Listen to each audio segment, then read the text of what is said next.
So just when I thought I was almost done with this blue Jeep, it just snowballed.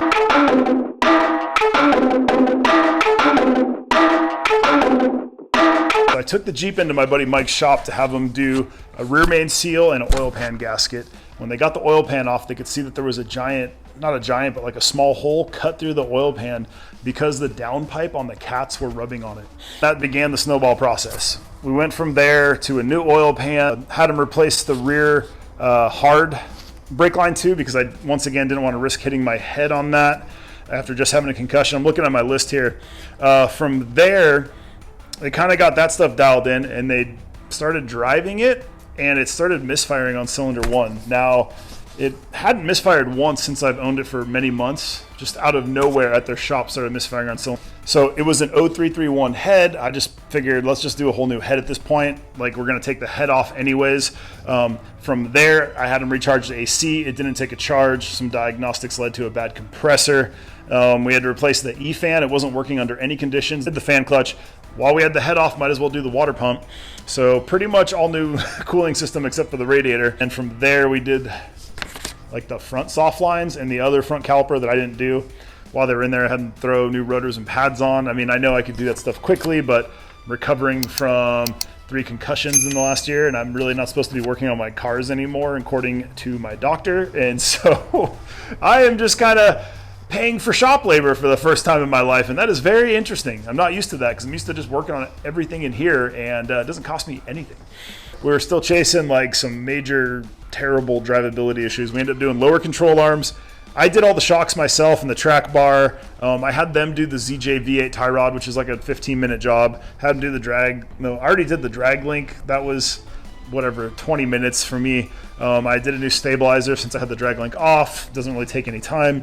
I had them put a new steering box on too.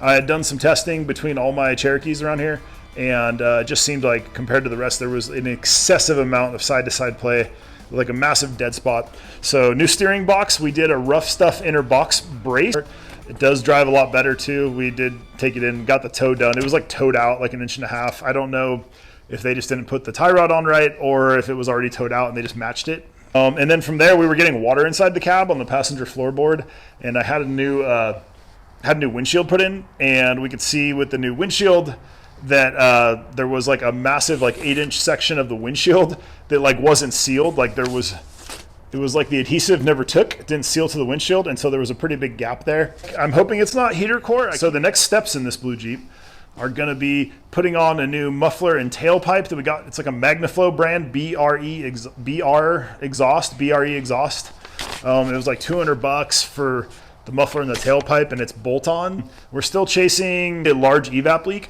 We did replace the filler necks and the gas cap a couple times. I still haven't fixed it. We did the solenoid, and I now have a leak detection pump to put on. I have a rear gas skid and trailer hitch left over from my crawler that I have sitting in the yard. I'll stick on there too. And then I do have some factory front toe points to put on the front as well. I think that's it. Yeah, if you can, please like, subscribe, and comment below. Click notifications.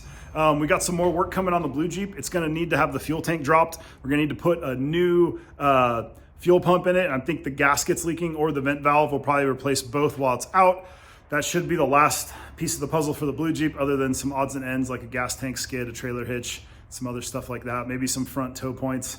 From there, we did a ton of work on the Wagoneer, and then we're going to be doing an AC retrofit kit on that as well. So the Wagoneer will be getting an R134 kit. The AC hasn't worked on it since I got it.